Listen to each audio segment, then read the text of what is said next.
This video is a follow-up to the Zoom security settings that were sent out, and we're going to walk through the need to do settings. So you're going to want to have your Zoom username and password accessible so that you can log in.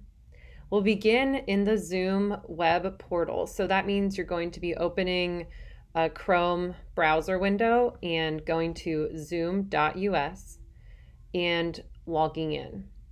Once you're logged in, you will see a screen that looks like this. Click My Account, and on the left menu, select Settings. This is where you're going to find numerous Zoom settings, and we're going to ensure that 6 of them are preset. So we're going to start scrolling to a point where we see Join Before Host. So that is right below audio type. And Join Before Host should be disabled, which means it would look gray. So if it is already gray, you leave it alone. If it's not, you can click it so it's gray.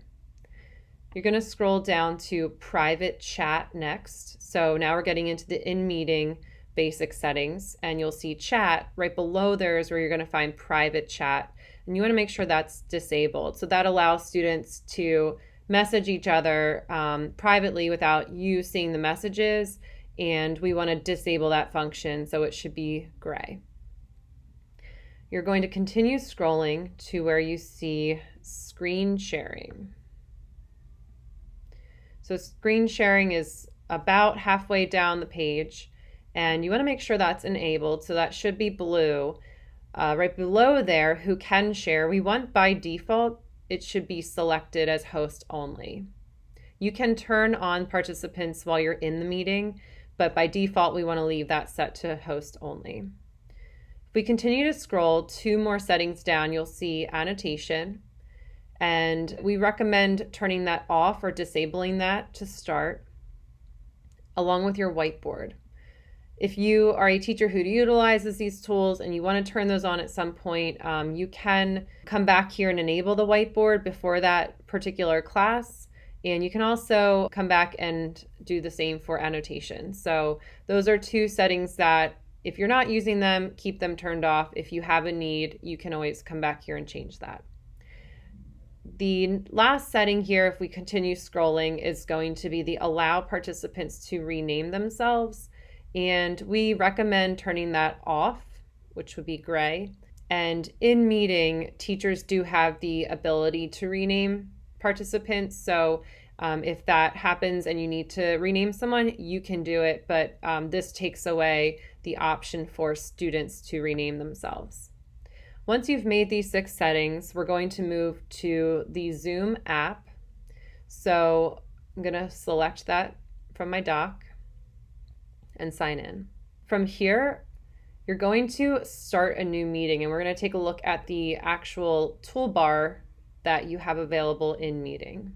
So once we are in meeting, we're going to take a look at the bottom toolbar here, starting with security. So if you click on that security icon, you'll see a really important menu. This is where you can allow your participants to share their screen, chat, rename themselves, and unmute themselves.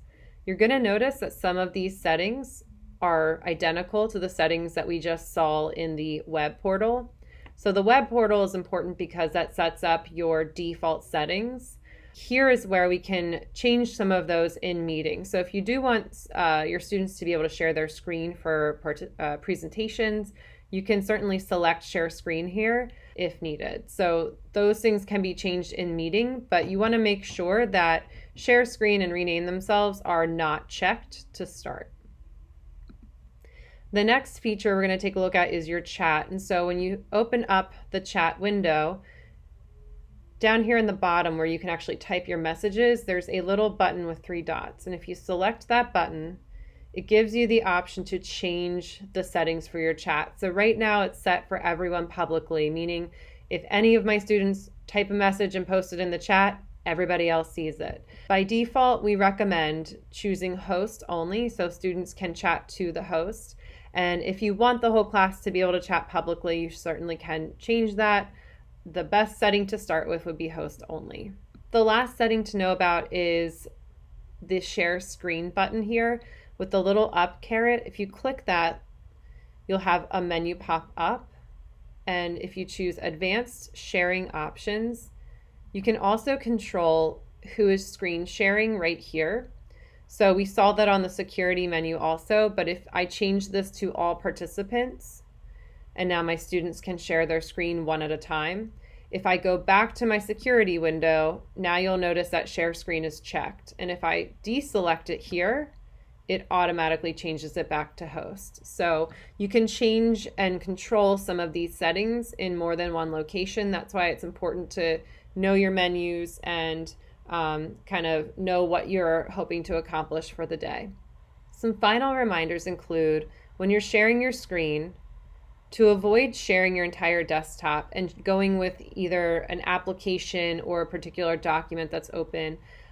This is great to avoid sharing any confidential information that might be coming through an email or other documents that you might currently also have open. Along with that, we recommend only admitting users into your meeting space who have a name or ID that match what's in PowerSchool. That will help prevent any unwanted guests. If you do happen to have an unwanted guest in your class, you're going to select participants. And on that list, you'll see your students listed here. And when you scroll over top of them, there will be a blue menu. You'll have a bunch of options here, and one of those is to remove them.